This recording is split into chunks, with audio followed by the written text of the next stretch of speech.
अस्सलाम वालेकुम students. Superposition of waves यानी मौजों के इंतबाक इस चैप्टर के तहत अभी तक हमने जो स्टेशनरी वेव्स देखे हैं उसके प्रिंसिपल के ज़रिए से स्टेशनरी वेव्स फॉर्म होते हैं, साकिन मौजें बनती हैं, ये हमने देखें। अब अगर आवाज़ की मौजों का अगर इंतबाक हो, साउंड वेव्स अगर सुपरपोजिशन के ज़रिए से अगर देखे जाएँ, principle of superposition sound waves के ज़रिए से अगर देखा जाए, तब हमको एक बहुत ही इंटरेस्टिंग फिनोमेना यहाँ पर मिलता है, क्योंकि यहाँ पर आवाज़ का मामला है। अब किस तरह से यहाँ पर हम देखेंगे कि अगर दो साउंड वेव्स अगर हम लेंगे जिनका एम्पलीट्यूड यानी कि हैता इर्तियाश अगर एकसां हो, सेम हो, और अगर उनके वो जो साउंड वेव्स हैं उनके अगर फ्रीक्वेंसीज़ यानी कि तवातिर स्लाइटली अगर डिफरेंट हो, थोड़े से अगर एक दूसरे से अलहदा हों, अलग अलग हों, तो इनके जो इंतबाक होगा, इनके इंतबाक की वजह से जो फिनोमेना होता है, यानी कि जिसमें जब वो एक ही सिमत में सफ़र करते हुए एक दूसरे से मुंतबिक होती हैं, तो साउंड की जो इंटेंसिटी है, आवाज़ की जो शिद्दत है, वो वक्त के साथ वहाँ पर तब्दील होती है। वो जो टाइम है उसके साथ चेंज होती है, उसमें वेरिएशंस आते हैं। तो इस वजह से जो फिनोमेना होता है that is known as the beats, यानी कि इसको ज़रबात का अमल कहा जाता है। तो हमारा जो अगला जो आर्टिकल है वो है बीट्स यानी कि ज़रबात। अब आवाज़ की शिद्दत में जो उतार चढ़ाव है वक्त के साथ, यानी कि आवाज़ कभी बुलंद हो रही है, कभी धीमी रह रही है, तो जब साउंड की जो इंटेंसिटी है अगर वो मैक्सिमम अगर हो जाए, आज़म तरीन अगर आवाज़ की शिद्दत हो जाए, तब वो जो नुक्ता होता है, वो जो पॉइंट होता है that is known as the waxing. उसको कहा जाता है वैक्सिंग, यानी कि सौते मुतज़ाहिद। क्या बोलेंगे उसको? वैक्सिंग बोलेंगे। Where the intensity of sound is maximum, जहाँ पर आवाज़ की शिद्दत आज़म तरीन होती है, वो सौते मुतज़ाहिद कहलाते हैं। और अगर इंटेंसिटी अगर लो हो जाए, अगर मिनिमम हो जाए, that are known as the waning, यानी कि सौते मुतनाकिस नाम दिया गया उसको। तो वैक्सिंग और वैनिंग यानी कि मैक्सिमम साउंड, मिनिमम साउंड, और इन दोनों के मिलने की वजह से यहाँ पर ज़रबात का अमल होता है। और एक वैक्सिंग और उससे जो जुड़ा हुआ मुतसिल जो सक्सेसिव उसका जो वैनिंग रहेगा, हाँ, वो दोनों मिलकर एक बीट बनाते हैं। और एक सेकंड में ये जितने मर्तबा होगा ये अमल, वो बीट फ्रीक्वेंसी कहलाता है। इकाई वक्त में जो होने वाले जो ये हैं अमल हैं, that is known as the beat frequency, यानी कि ज़रबे तवातिर। अब ज़रबे तवातिर का जो एनालिटिकल मेथड है वो हम यहाँ पर अब देखने जा रहे हैं। तो हमारा जो मेन आर्टिकल है वो है analytical method to find the beat frequency.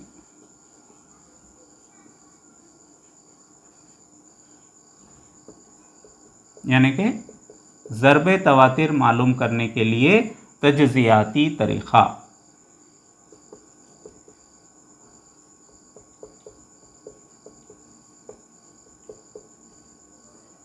ज़रबे तवातिर मालूम करने के लिए तजज़ियाती तरीक़ा, analytical method to determine the beat frequency. अब इसके लिए हमको यहाँ पर दो प्रोग्रेसिव वेव्स लेना पड़ेंगे। समझो कि फर्स्ट जो इक्वेशन है y1 इक्वल टू, अब यहाँ पर हम जो एम्पलीट्यूड है वो सेम ले रहे हैं, यानी कि a साइन 2 पाई। अब जो मेन जो फार्मूला है हमारा n1 t minus x bye λ1, ये फर्स्ट इक्वेशन। और उसी तरह से y2 equal to a sine 2 pi n2t minus x by λ2। तो ये a और a ये हमने सेम लिए हैं, यानी कि एम्पलीट्यूड्स आर सेम। दोनों के जो दोनों इक्वेशंस के जो हैता हैं वो सेम ले रहे हैं हम, और फ्रीक्वेंसी में स्लाइटली डिफरेंट ले रहे हैं हम, यानी कि उनके जो तवातिर हैं वो थोड़े से एक दूसरे से अलहदा ले रहे हैं, मुख्तलिफ ले रहे हैं। अब इन दोनों का हमको इंतबाह करना है। तो मैथमेटिकल इक्वेशन जब हमको सॉल्व करना है तो उसके लिए हम यहाँ पर ये कंसिडर करेंगे कि x इक्वल टू 0 पर हम इसको पूरा सॉल्व करेंगे, यानी कि सिंप्लिसिटी के लिए, उसको आसानी से हल करने के लिए x इक्वल टू 0 पर लेंगे। जैसे ही इसको x इक्वल टू 0 लेंगे, यानी कि माइनस के बाद का जो टर्म है -x/λ1 और -x/λ2, ये वैल्यू 0 हो जाएंगे। तो हमारी जो मेन इक्वेशन वो इस तरह से हो जाएगी, a sin, उसके बाद 2πn1t और y2 equal to a sin 2πn2t, right. अब ये दोनों का हमको law of superposition of waves के मुताबिक, यानी कि मौजों के इंतबाक के मुताबिक y equal to y1 plus y2 ये मैथमेटिकल सॉल्व करना। इससे पहले भी हमने ये स्टेशनरी वेव्स में देख चुके हैं, हाँ। सेम उसी तरह से हमको अब आगे बढ़ना है। Therefore y equal to y1 plus y2, यानी कि ये equation a sin 2πn1t plus a sin 2πn2t। अब ये दोनों में जो कॉमन है वो है a। वैसे तो आपको यहाँ पर बहुत सारे दिख रहे हैं, लेकिन साइन के आगे जो फंक्शन है उसमें मामूली सी तब्दीली से पूरा जो टर्म है वो चेंज हो जाता है, इसलिए कॉमन सिर्फ a निकलेगा। फिर यहाँ पर बचेगा sin 2πn1t plus sin 2πn2t। अब आपको याद आ गया होगा ये formula sin c plus sin d, right, हाँ। तो sin c plus sin d, इस फार्मूले के ज़रिए से इसको एक्सपेंड करेंगे। तो पहले वो फार्मूला आप लिख लीजिए, sin c plus sin d equal to 2 sin c plus d by 2 into cos of c minus d divided by 2। अब ये फार्मूले को इस फार्मूले के ज़रिए से आपको एक्सपेंड करना है। देयरफॉर y इक्वल टू, अब ये a का a, उसके बाद 2 sin c प्लस d, यानी कि यहाँ पर लिखेंगे ये बड़ी ब्रैकेट, ये 2, फिर ये sin, अब उसके बाद c plus d by 2, c यानी कि ये, d यानी कि ये, तो 2πn1t, 2πn1t plus 2πn2t plus 2πn2t divided by 2, ये c plus d divided by 2, okay. अब उसके बाद इंटू कॉस ऑफ, अब आप नीचे भी लिख सकते हैं उसको, into cos of c minus d है यहाँ पर, minus divided by 2, okay, equal to, अब ये 2 इंटू ए आप ये इस तरह से लिख सकते हैं 2a। उसके बाद अब ये साइन, अब उसके बाद इस फंक्शन में आपको 2π और t कॉमन नज़र आ रहा है, तो इस तरह से उसको लिखना है, ये 2π, उसके बाद यहाँ पर बचता n1, यहाँ पर बचता n2 और ये डिवाइडेड बाय 2, उसके बाद ये t कॉमन, राइट, ये t common into cos of, फिर यहाँ पर भी 2π n1 minus n2 divided by 2 into t, okay. अब हम क्या करेंगे, कॉस के टर्म को पहले और साइन के टर्म को बाद में लिखेंगे। 2a cos of 2π n1 minus n2 divided by 2 into t into sine of 2π n1 plus n2 divided by 2 into t। तो इस तरह से आप ये स्टेप वाइज स्टेप इसकी बार बार प्रैक्टिस कीजिए, आपको आसानी इसमें नज़र आएगी। इक्वल टू, अब यहाँ पर हम क्या करेंगे, ये जो कॉस वाला जो टर्म है, ये पूरा जो कॉस वाला टर्म है 2a cos of 2 pi n1 minus n2 by 2 into T, ये पूरे टर्म को हम यहाँ पर कुछ कंसिडर करेंगे जैसे इससे पहले भी हमने किए थे। तो 2a cos of 2 pi n1 minus n2 divided by 2 into T, अगर इसको कैपिटल A अगर कंसिडर किया जाए और n1 प्लस n2 बाई 2 ये अगर n अगर तस्वुर किया जाए, यानी कि n1 क्या है, पहली मौज का तवातिर है, n2 दूसरी मौज का तवातिर, frequency of first wave, frequency of second wave, और दोनों को प्लस करके डिवाइडेड बाय 2 कर रहे हैं। आप आसानी से बोल सकते हैं कि this is the mean of the frequency, ये उस तवातिर का औसत है। अगर उसको स्मॉल n से अगर जाहिर किया जाए तो जो मेन इक्वेशन है उसको हम इस तरह से लिख सकते हैं, y इक्वल टू, ये पूरा टर्म क्या हो गया, this is a, this is sine 2 pi, ये n1 plus n2 by 2, it is the mean that is small n into this t। सो y equal to a sine 2 pi n t। अगर यहाँ पर numbers अगर हम दें, suppose these are the numbers, आप कोई भी नंबर यहाँ से भी स्टार्ट कर सकते हैं, कोई भी नंबर दे सकते हैं, बहरहाल आपको अगर उसका आगे इस्तेमाल है तो आप उसको नंबर्स दे सकते हैं। तो y equal to a sine 2 pi n t, this is the resultant displacement. तो ये माहसल मसावात के लिए y equal to a sine 2 pi n t. अब यहाँ पर जो कैपिटल A है, this is the resultant amplitude, यानी कि ये माहसल हैता है, और ये n जो है this is the mean of the frequency, जो दो मौजों के जो तवातिर हैं उनका ये औसत है, that is known as the beat frequency. क्या बोलेंगे उसको, बीट फ्रीक्वेंसी बोलेंगे, यानी कि ज़रबे तवातिर बोलेंगे। अब इस ज़रबे तवातिर की इक्वेशन हमको हासिल करनी है, किस तरह से, ये जो इक्वेशन है A यानी कि द रिजल्टेंट एम्पलीट्यूड, माहसल हैता, तो इस माहसल हैते के ज़रिए से अब हम ये देखेंगे कि कौन से मुकामात पर ज़रबे तवातिर किस तरह से होता है और कौन से मुकामात पर ये अलग अलग, यानी कि मैक्सिमम कब होता है, मिनिमम कब होता है, वो दोनों के लिए अब यहाँ पर हम उसके इक्वेशंस देखेंगे। Now the intensity of the sound is proportional to the square of the amplitude, यानी कि आवाज़ की जो शिद्दत होती है वो हैते के मुरब्बे के तनासुब में होती है। इस लिहाज से यहाँ पर जो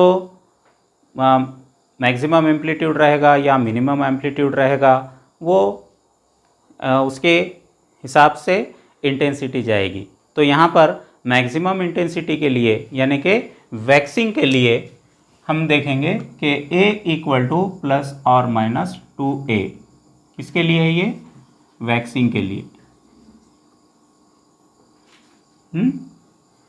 यानी सौते मुतज़ाइद के लिए, जहाँ पर जो इंटेंसिटी है वो मैक्सिमम है। तो मैक्सिमम इंटेंसिटी के लिए मैक्सिमम एम्पलीट्यूड यहाँ पर हम कंसिडर कर रहे हैं। तो A इक्वल टू प्लस और माइनस 2A, यानी कि एक मरतबा अगर अपर अगर हम हाइट ले रहे हैं तो एक मरतबा लोअर, दोनों मिलाकर अगर हम यहाँ पर लेंगे तो ये प्लस और माइनस 2 ऑफ एम्पलीट्यूड। तो उस लिहाज से हमारा जो A, कैपिटल A की जो हमारी इक्वेशन है वो है 2A cos of 2 pi n1 minus n2 divided by 2 into T. तो A इक्वल टू ये इक्वेशन जो हमने कंसिडर किए थे अभी, तो उस लिहाज से 2A cos of 2 pi n1 minus n2 by 2 into t equal two plus और माइनस 2A। ओके, तो अब ये दोनों जानिब 2A get cancel, therefore cos of 2 pi n1 minus n2 by 2 into t equal two plus और minus 1। अब जैसे हमको ये बात मालूम है कि कॉस के ये जो भी फंक्शन रहेगा उसकी जो भी वैल्यू रहेगी वो +1 कब होगा और -1 कब रहेगा। हाँ, तो सबसे पहली जो कॉस की वैल्यू +1 होगी वो कौन सा एंगल पर होती है, वो होती है राइट, बोलिए, जी हाँ, 0 पर होती है, राइट। चूंकि कॉस 0 इक्वल टू +1 और कॉस 180 इक्वल टू -1, तो इसी लिहाज से अब हम यहाँ पर जाएंगे 180 लिखिए या फिर उसकी जगह आप पाई का भी इस्तेमाल कर सकते हैं, ठीक है। तो इस लिहाज से कॉस का ये जो ब्रैकेट का जो टर्म है, हाँ, उसको अगर हम वैल्यू अगर नाम दें, हाँ, एक एंगल अगर समझें तो उसकी वैल्यू +1 यानी कि 0 पर, therefore 2 pi n1 minus n2/2 into t equal to, सबसे पहले ये वैल्यू कितनी होगी, ये 0 रहेगी, कॉमा, उसके बाद +1 हो गया, अब उसके बाद -1 कब है, पाई पर है, उसके बाद वापस 0 के बाद 180 के बाद 360 यानी कि 2 पाई, उसके बाद 3 पाई, ये डैश डैश डैश डैश ये सिलसिला जारी रहेगा, 180 से ये एंगल बढ़ता जाएगा। देयरफॉर अब यहाँ पर हमको ये t के लिए वैल्यूज हासिल करना है, t equal to 0 divided by ये t को छोड़कर जितना टर्म है सब यहाँ पर अगर ला लिए हम 2 पाई n1 माइनस n2/2, अब 0 डिवाइडेड बाय कुछ भी रहा तो क्या आएगा, वो 0 ही आएगा ऑब्वियसली। सेकंड है पाई divided by again this term 2 pi n1 minus n2/2, right. अब यहाँ पर ये 2 गेट कैंसिल, ये पाई और ये पाई कैंसिल, तो बचता क्या, 1 divided by n1 minus n2, ठीक है। थर्ड टर्म है 2 पाई divided by 2 pi n1 minus n2/2, okay. अब ये 2 और ये 2 गेट कैंसिल, ये पाई और ये पाई कैंसिल, तो बचता क्या, 2 divided bye n1 minus n2, तो ये 0, उसके बाद 1 बाय, उसके बाद ये 2 बाय, उसके बाद ये सिलसिला जारी रहेगा, ये कंटिन्यू रहेगा, ओके, ठीक है। तो मतलब ये है कि इतने वक्त पर, यानी कि जैसे हमने इससे पहले अभी देखे हैं, जो प्रोग्रेसिव वेव जो हासिल हुई थी हमको, जो तरक्की पजीर मौज हासिल हुई थी, y इक्वल टू 2 पाई, हाँ, y equal to a sine 2 pi nt, तो वहाँ पर किसके साथ बदल रहा है, ये वो बदल रहा है टाइम के साथ, वक्त के साथ उसकी तब्दीली हो रही है। तो वक्त के साथ इतने वक्त पर, यानी कि ये जो टाइमिंग रहेंगे, इन टाइमिंग्स पर क्या बनेगा, वैक्सिंग बनेगा, यानी कि the intensity of the sound will be maximum here, जो आवाज़ की शिद्दत रहेगी वो आज़म तरीन रहेगी। तो ये नुकात, ये जो वक्त हैं वो क्या कहलाते हैं, वो सौते मुतज़ाइद कहलाते हैं, हाँ। तो t equal to 0, 1 by n1 minus n2, 2 by n1 minus n2, 3 by n1 minus n2, उसके बाद ये सिलसिला जारी रहेगा। अब इसका अगर हम टाइम पीरियड अगर देखें, यानी कि capital T time period of beat, यानी कि दौर या वक्त दौरान क्या रहेगा, वो रहेगा 2 बीट के दरमियान में फ़र्क। अब 2 बीट कौन से, ये दोनों का डिफरेंस लीजिए या ये दोनों का डिफरेंस लीजिए, 1 divided by n1 minus n2 minus 0, क्या रहेगा ये, right, 1 by n1 minus n2, या आप इसमें से इसको माइनस कीजिए, 2 माइनस 1 हो जाएगा, बाकी का n1 माइनस n2 रहेगा, ओके। तो इस तरह से ये है टाइम पीरियड। अब उसी तरह से अगर हम फ्रीक्वेंसी अगर लेंगे, ये तो हो गया दौर, अगर ये तवातिर अगर लेंगे n, which is known as the beat frequency, इसको हम दूसरा नाम क्या बोलेंगे, बीट फ्रीक्वेंसी बोलेंगे, यानी कि सिर्फ तवातिर की बजाय हम इसको ज़रबे तवातिर बोलेंगे, हाँ। n equal to, it is the reciprocal of the time period, as you know the frequency is reciprocal of the time period, क्योंकि दोनों एक दूसरे के रेसिप्रोकल होते हैं, माकूस होते हैं। Therefore n equal to 1/t, therefore n equal to इसका रेसिप्रोकल यानी कि n1 minus n2।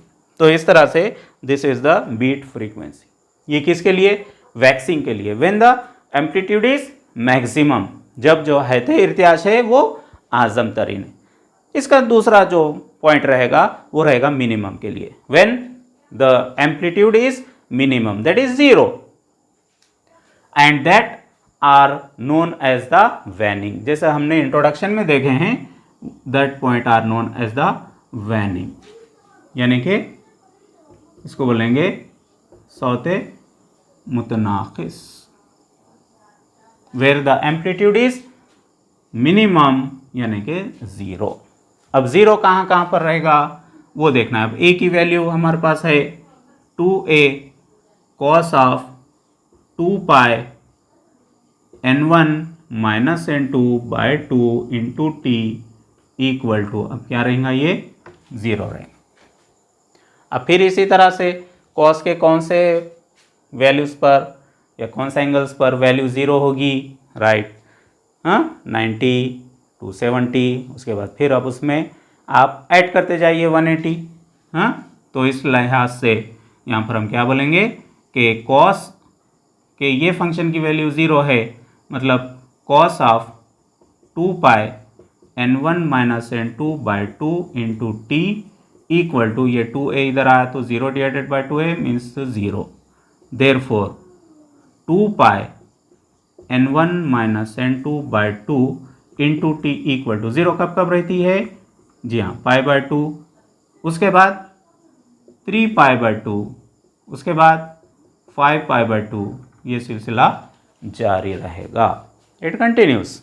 Therefore here t equal to first pi by 2 divided by, अब ये पूरा 2 pi n1 minus n2 by 2, ये 2 get cancel, this pi get cancel, so 1 divided by ये जो 2 है वो यहाँ पर आएगा n1 minus n2।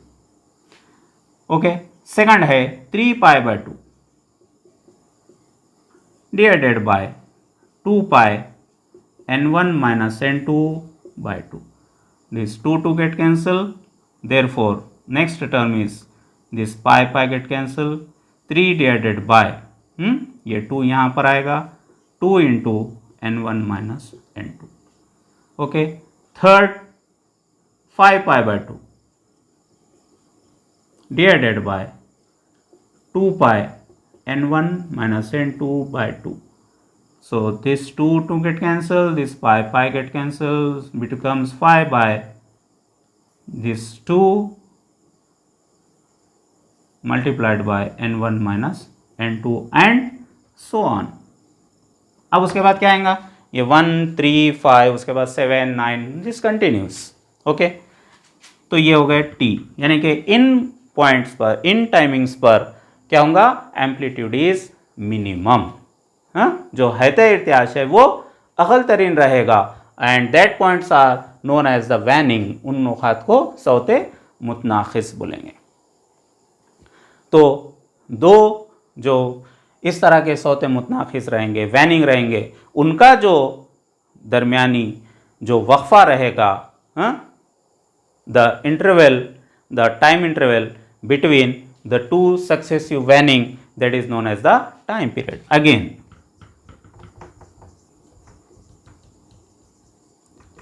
Time period equal to, अब ये दोनों का फर्क 3 minus 1 that is 2 divided by this common thing 2 into n1 minus n2, 2 get cancel, that is 1 by n1 minus n2।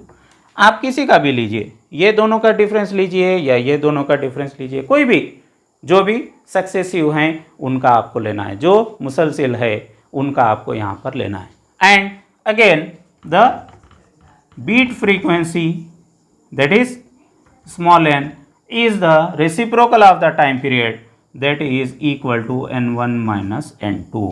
Therefore, in this way the beat frequency can be calculated analytically। इस तरह से ज़रब तवातिर को तज्ज़ियाती तरीक़े से आप मालूम कर सकते हैं, हासिल कर सकते हैं। हाँ, अब उसके बाद जो आर्टिकल हमारा एक छोटा सा बचा है इस चैप्टर के तहत, वो है इस जो बीट्स हैं उसके एप्लीकेशंस, यानी कि जो ज़रबात हैं उसके इतलाक़ात।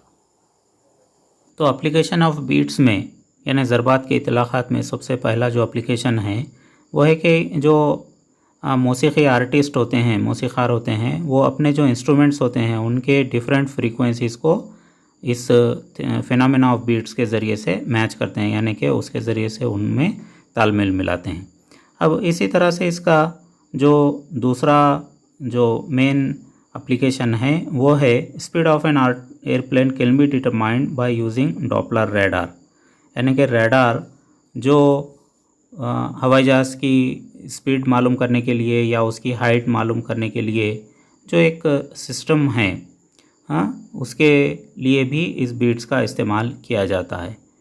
अब एक और इस्तेमाल जो ट्रैफिक पुलिस के ज़रिए से किया जाता है कि जो स्पीड है व्हीकल्स की, यानी सवारियों की जो रफ्तार है उसको मालूम करने के लिए भी ये साउंड नेविगेशन एंड रेंजिंग के ज़रिए से सवारियों की, गाड़ियों की जो हाईवेज़ पर चलते हैं ख़ास तौर पर, उनकी स्पीड मालूम करने के लिए ये सिस्टम इस्तेमाल किया जाता है। एक और इस्तेमाल है उसका, वो है अल्ट्रासोनोग्राफी और 2D जो कार्डियक अरेस्ट में या हार्ट के पेशेंट्स का जो 2D इको निकाला जाता है, उसमें भी डॉक्टर्स ये सोनोग्राफी के ज़रिए से मुख्तलिफ़ जो ह्यूमन बॉडी के पार्ट्स हैं उसमें ब्लड सर्कुलेशन किस तरह से हो रहा है, ये तमाम जो भी आइडेंटिफिकेशंस हैं वो मालूम कर सकते हैं। इसका एक और जो इस्तेमाल है वो है unknown frequency of a sound note, यानी कि जो भी नामालूम तवातिर है उसको मालूम करने के लिए इस बीट्स का इस्तेमाल किया जाता है, ज़रबात का इस्तेमाल किया जा सकता है।